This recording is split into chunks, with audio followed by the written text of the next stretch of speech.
Hello everyone, welcome to episode number 5 of IEEE Communications Technology News, the video podcast series. Today I have with me Professor Alessandro Guidotti. He's a senior researcher at CNIT in Italy. Over the past 10 years he has been involved in several ESA and European Commission funded projects related to satellite communications and non-terrestrial networks. His expertise has been among NTN standardization, architectures, and beamforming over NTN networks as well. So I welcome Professor Guidotti today with us. Thank you so much for joining us. Thank you for the invitation. So first thing that I would like to ask Professor Guidotti is how's the NTN standardization has been evolving since, let's say, release 17, release 18, and now we have release 19 as well. So how has it been over the past couple of years, let's say in terms of architecture, services, and technical features related to the technology, if you'd like to touch upon that? So, as you mentioned, the first specification, 3GPP specification related to non-terrestrial network was finalized last year in March 2023, the really final version of the specifications. And it was the first time in which a non-terrestrial component, so not just satellite communications, but also airborne platforms, were made part of the broad 3GPP family of communication standards.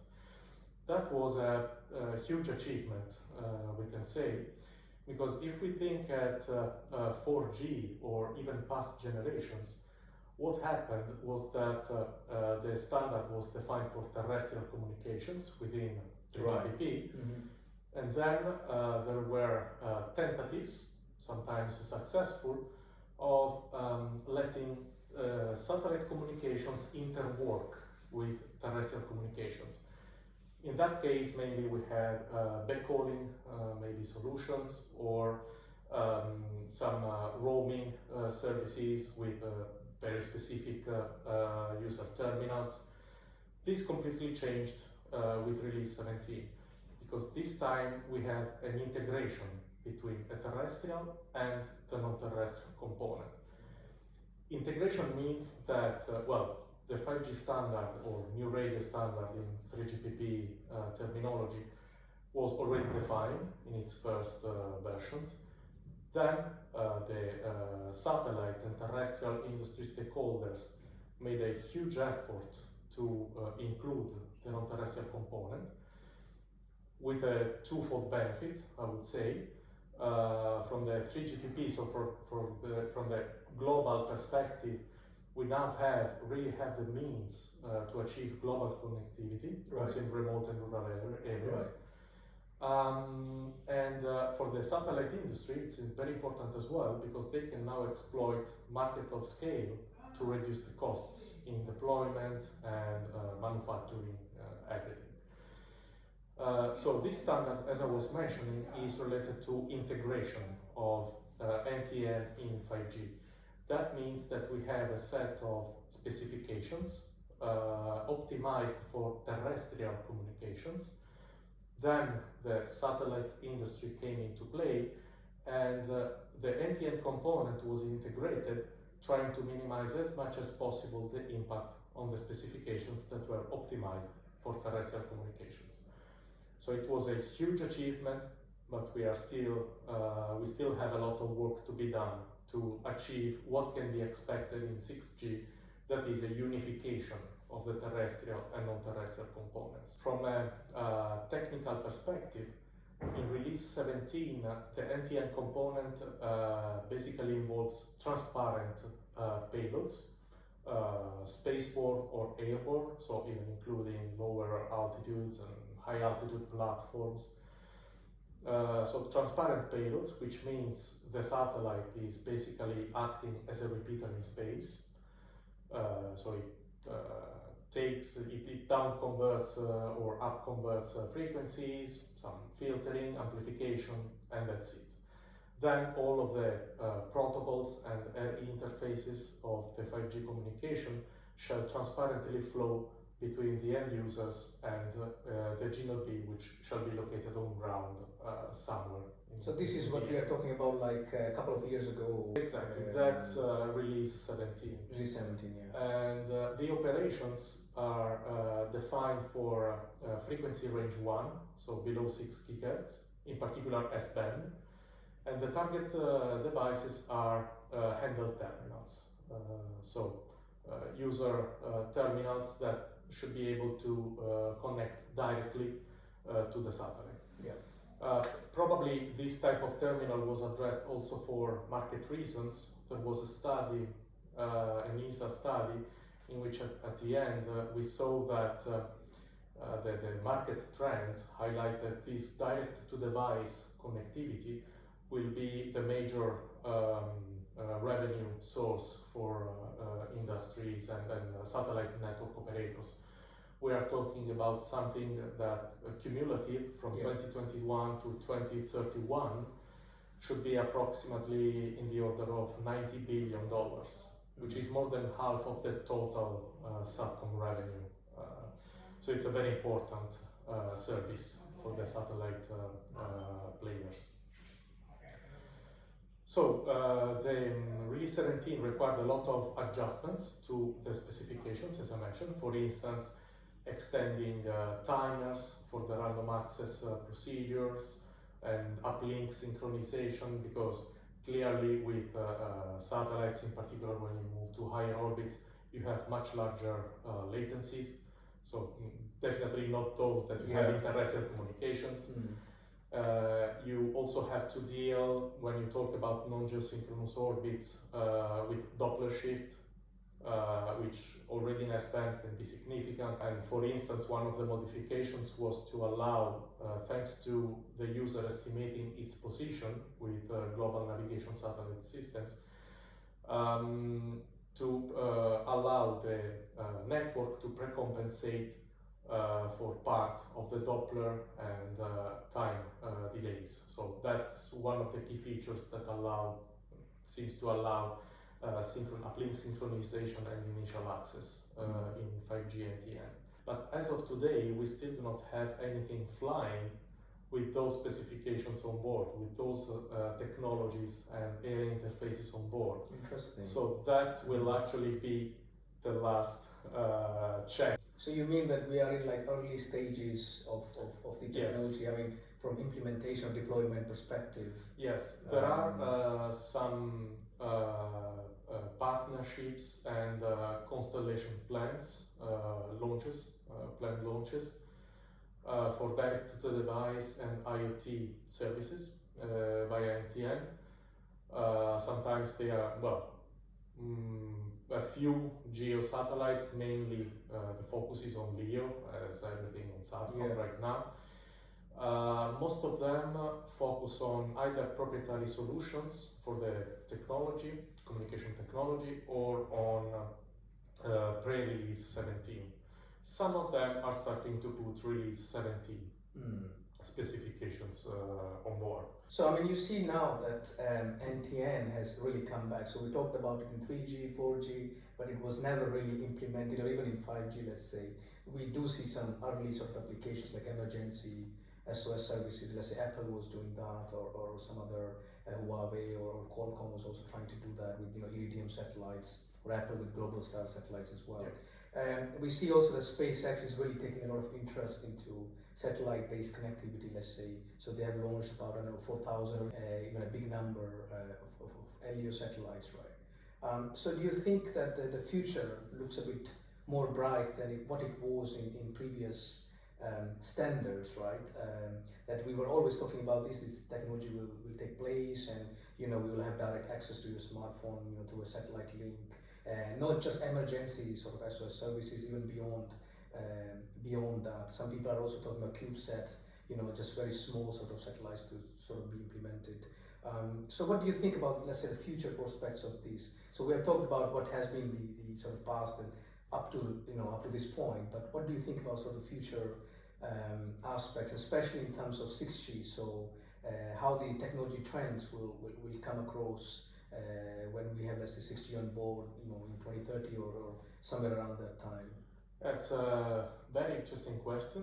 What I can do, the more we move far away in time, the more it will be an educated guess based on the activities we are performing. This time we truly have a solid and coherent block from the satellite stakeholder point of view. So we have a lot of industries and satellite network operators that are working together to get these standards done. So I am pretty optimistic that this is the good time to finally have terrestrial and non-terrestrial communications together in a global system. From a standardization perspective, release 18 is close to be finalized now. The major advancements compared to release 17 are related to the support of frequency range 2, so Ka band in particular, to very small aperture terminals, and also adjustment to the procedures and also mobility aspects to support discontinuous coverage, so that you can allow the deployment of partial constellations. But this discontinuous coverage also helps in the initial deployment stage of mega constellations, because they target global connectivity, but you cannot launch all of the satellites altogether. Yes. So you will have partial coverage at the very beginning, well, probably for the first years until you finally complete the constellation. The topics for release 19 have been identified in a 3GPP workshop in December last year. They start to include some bridging technologies towards 6G, I would say. One of them is the support of GNSS-free operations. So users do not necessarily need to be equipped with the means to estimate their location, which means that in the procedures and pre-compensation I was mentioning before, we will need network-based positioning or other technologies to allow that. And for sure 6G will be GNSS-free, most likely. Regenerative payloads, of course, so having onboard computational capabilities to embark on the NTN platforms some layers of the protocol stack. Initially, the studies will be devoted to full G0B on board, because functional split can be difficult. There are several challenges. Maybe we can mention them for 6G. Some other enhancements are related to high power user equipments, so terminals that are allowed to transmit a few dBs more to better close the link budget to the satellite, again for direct to device services. But also the so-called red cap terminals, so reduced capability terminals, which are simpler terminals, mainly for maybe IoT or simpler services to spare a little bit of battery.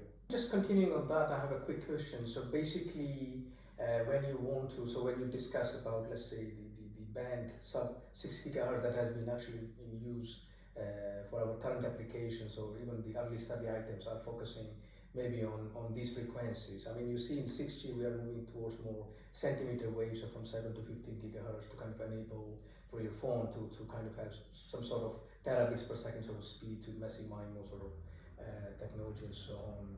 So if we are talking on those grounds, that we want to exploit, different spectral bands as well. So some people might even argue that I don't want to stick to centimeter wave. I want to go even beyond millimeter wave. I want to go like sub-terahertz to terahertz, even if it's short range sort of based communication. So what do you think about the sort of spectrum overview that we are thinking? So you did touch upon at the beginning of this podcast about the spectral point, but I'm quite interested to know that when, let's say, one satellite has, it will be accessible to different regions, right? So they have their own cellular sort of bands, their services on particular frequencies. It could be even sub 6 gigahertz or even beyond, like 7 to 15 gigahertz, let's say. So how this harmonization will happen when we are talking about integrating our non-terrestrial entities with our ground network? Well, last year, at the end of November, beginning of December, there was the I2R World Radio Communication Conference 2023, where we can say that it was indeed ITUR really grasped that we need several updates and maybe some redesigns on how spectrum is allocated to satellites and to non-terrestrial networks, and also to discuss how it can work with terrestrial communications.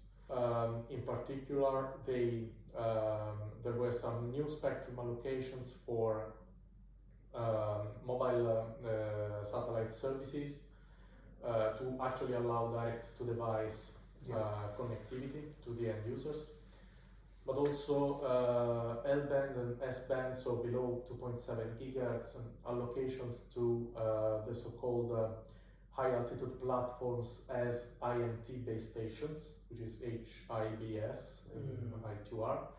So to allow high-altitude platforms to communicate with the users in low spectrum. Some new spectrum was also allocated to high-speed broadband satellite services via MTN to provide connectivity to aircraft. And they started looking, that's very interesting, at inter-satellite links. In particular, they allocated some Ka band slots to inter-satellite links, not yet for communications, but mainly for space operations and Earth observations. Now we have a lot of mega constellation players coming. Well, there is this new space area right now. So we have SpaceX, Amazon, OneWeb, and whatever. Yeah. So these players, major players, they basically proposed to try to revisit the limitations on the equivalent power flux density, which is one of the most critical parameters when we talk about harmonization and coexistence with terrestrial systems. So they wanted to revisit it a little bit, probably to boost the system performance and enabling larger powers to be transmitted. Basically, when you're talking about non-terrestrial entities, right? So when you're talking about payload on the satellites, whether it's even MEO or GEO, and sometimes you also have these inter-satellite links to edge computing or something to provide IoT access. The thing is that when you talk about flying platforms, whether it's HAPS or MAPS or LAPS, if you're using, let's say, drones, so they don't have like very good battery capabilities, right? So let's say after 48 hours or 72 hours, they might die down. If you require them to give like all the time connectivity, unless you're using a huge UAV swarm sort of solution. I mean, we're trying to overcome these with some solutions like, I don't know, FSO or something on the UAVs to sort of provide this enhanced battery capabilities. You're plugging in some AI-based approaches or some other technically advanced solutions in LEO satellites as well. So 6G, now it's globally recognized that we are going to have a unified terrestrial and non-terrestrial system, which will encompass what is denoted as a 3D network architecture. So we are going to have the terrestrial infrastructure, then we are going to have drones, high altitude platforms, VLEO, LEO, MEO, and whatever altitudes we can think of. So we have this multi-layered, multi-orbit system in which all nodes can be interconnected. If we look at inter-satellite links, in particular for LEO satellites, you will have a very rapidly changing, I would say, neighborhood of a given satellite, because it will see different satellites, it will see very different, probably, nodes on different orbits, because they have different revolution periods. And this is particularly critical also, even on the same orbit, at a certain point you get counter-rotating planes. So in that case, the nodes you can see for ISL links are changing very, very fast. This poses a challenge also in this 3D mesh network in terms of which path should the packet take to go to the end user. Because differently from terrestrial communications and routing in terrestrial communications, we now have this 3D routing problem with nodes that very rapidly change. So you need to adapt your routing scheme very fast to catch up with the changing environment. And as you said, this will be energy consuming, without mentioning functional split, edge computing, adaptive functional split, depending on the nodes you can see above you or below you. For sure, we have a couple of options. One is clearly to research more advanced physical layer and maybe also medium access control layer technologies that will allow to reduce maybe energy consumption or to better exploit the energy that we have at hand. So for instance, design new or evolved waveforms that can support lower peak to average power ratio or lower out of band emissions. Again, waveforms that can support non-orthogonal multiple access so that you can manage multiple connections in the same time frame. User-centric beamforming, clearly, because if you can boost the capacity with the same power, you can better tailor your performance to the user needs. So you better use your energy on board. Artificial intelligence comes into play because we have a very rapidly changing environment. As I said, we have multiple, we have an hyperspace to be optimized here, basically, because we have the architecture which can be optimized, which nodes should be interconnected in this routing in space, which nodes are available right now, trying to avoid bottlenecks, so traffic congestions. Which spectrum should they use? Going back to spectrum, in 6G we can expect higher frequency bands. For instance, QV bands, not just on the feeder link, but maybe also on the user link, or even higher, W bands on the feeder link. Functional split, we can adapt which node takes which layers, depending on the specific service needs and user needs. All of these at the end leads to artificial intelligence, because it is not possible to have a fastly adapting algorithm in the traditional sense. So you need an artificial intelligence solutions to deal with that. Maybe also supported by highly intelligent controllers deployed here and there on the nodes. But also something new this time, which is going to be integrated communication and sensing, native AI. So AI will be a key component from the very beginning of the system definition, and immersive communications like tactile or haptic, internet, and so on. So AI is at the core, will be at the core of 6G. And actually, in terms of energy consumption, NTN as it is can be helpful, because for instance, you can think again for 6G at services like traffic offloading from the terrestrial network, because anyway you are going to have satellites passing above the terrestrial nodes. So at certain times of the day, maybe during the night, you can offload some traffic from the terrestrial network and let it flow to the satellite non-terrestrial component, clearly depending on the latency requirements of the specific service, or even to avoid congestions, which in any case can be a source of energy consumption for other reasons. Let's say when we're talking about 5G to 5G advanced, so we have these three use cases or three user scenarios, we call them eMBB, ultra reliable low latency comms, and maybe massive machine type communication. So we went with advanced approaches towards 5G advanced with these, still keeping these three user scenarios, but with 6G coming on board, we're expecting three more key user scenarios with integrated sensing and comms and immersive, as you mentioned, and also with sort of providing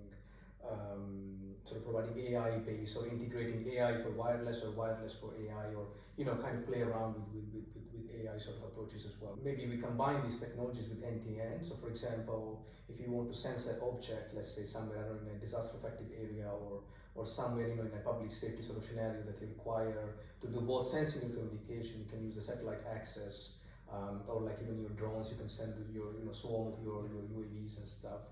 So are there any new use cases that we can think of with all these new sort of user scenarios coming onto board and keeping NTN into the center stage? One important point to be highlighted on the use cases is that if we are really able to move to a unified global infrastructure, from a service point of view, we are not going to have a terrestrial component and a non-terrestrial component. We will have nodes wherever they are, that need to be jointly optimized. So everything in the communication infrastructure and technologies have to be jointly optimized to tailor as much as possible, keeping in mind energy consumption, the user needs. In addition to that, well, I already mentioned direct connectivity to device. It's top use case probably, and service for NTN stakeholders. We can think of direct connectivity to vehicles. That's another use case that is pretty considered for 6G. So providing connectivity for the automotive sector. And high mobility scenarios. Yeah. Yeah, that's also for moving platforms. So if we talk about automotive, clearly we have to take into account that I wouldn't expect a car manufacturer to mount a parabolic antenna on top of the car. Wouldn't be very pretty to be seen. So we will need to design new terminals that keep into account the operational and installation constraints depending on the vehicle that you are considering. You mentioned moving platforms. Again, that's another use case for sure. So providing connectivity to airplanes, vessels, trains, whatever can be equipped with a fastly moving antenna, which is challenging for other reasons, in particular Doppler and so on. Connectivity to drones, because drones are kind of in between being users and network nodes in NTN. Also depending on their altitude. If they are high enough, probably you can consider them as NTN nodes, so a node contributing to the overall infrastructure. But then clearly they can also be end users, so you can use the NTN and 6G infrastructure to monitor and control drones remotely. So in the end, they are basically the end user. We should also be sure to respect some regulations related to emergency calls. That is something that you mentioned, or providing means for lawful intercept or to support public warning services. These are now a must for direct-to-device communications. And you already mentioned that public protection and disaster relief. NTN is the key, I would say, because in the aftermath of a natural disaster or I hope not a man-made attack to a given area, you are likely to end up with a partially or fully destroyed terrestrial infrastructure.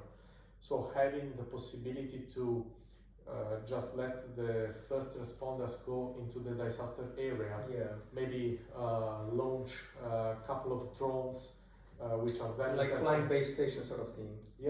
Which can then directly provide connectivity from the first responders to the local coordination center. But through the NTN component, you can also, with this 3D mesh networking and whatever, you would allow also remote control coordination and control centers to monitor the status and probably to decide if it is the case to send other first responders and maybe coordinate if there are multiple disaster areas to find the optimal coordination among them. So having this type of connectivity is fundamental to provide the first aid, and actually the first minutes after a disaster are the most critical to save lives. I would like to, before sort of concluding the podcast, so I have a book in my hand by Professor Guidotti and colleagues. So this is about 5G non-terrestrial networks. So this has been published very recently, if I'm January. Correct. Yeah, so this is fresh out of the oven sort of content here. So I do see that you've mentioned a lot related to architectures and concepts you've given about the system, about the potential technologies, kind of aligning with Release 17 as well. First of all, let me thank the co-authors, because it's been a very long and but also nice and fun journey to write this book with Professor Vanelli Coralli, with Nicolas Schubert and Mohamed El Jafari from Thales Alenia Space France and Gino Massini from Ericsson. So this book was, as I mentioned, published recently in January. We tried to basically translate the 3GPP specifications, which are spread, as you know, across a very huge number of technical reports and technical specifications. So to translate them for the reader, to give a comprehensive overview of what Release 17 is, first of all. So most of the content is dedicated to 5G, NR and TN, covering the architecture aspects, some networking aspects, and then mainly the modifications that were introduced at physical and medium access control layer to support a non-terrestrial component. Some of them I already mentioned, uplink synchronization with some recompensation, the modification to the initial access, procedures, random access, beam management, hybrid ARQ, so everything you need to know to implement Release 17 and TN system. And as you said, something on 5G Advanced, Release 1819, and a vision on 6G. I do see that you have some chapters or sort of concepts that will be included in Release 18 and beyond. So this was very interesting to me to see that how the technology has been turning out and how we can actually see next couple of years, in our mobile phones, in our day-to-day sort of services. And I would really encourage to the audience to kind of go through this book. This is a very timely book, and to kind of go through insights into the topic. And again, we expect that with Alessandro, we have another book coming perhaps maybe next year on 6G and TN, we might call it. Thank you for inviting me. Thank you so much. So I think this was great to have this chat with you, and I would really like to thank you for spending time and coming here. Thanks a lot. Thanks a lot to you for inviting me.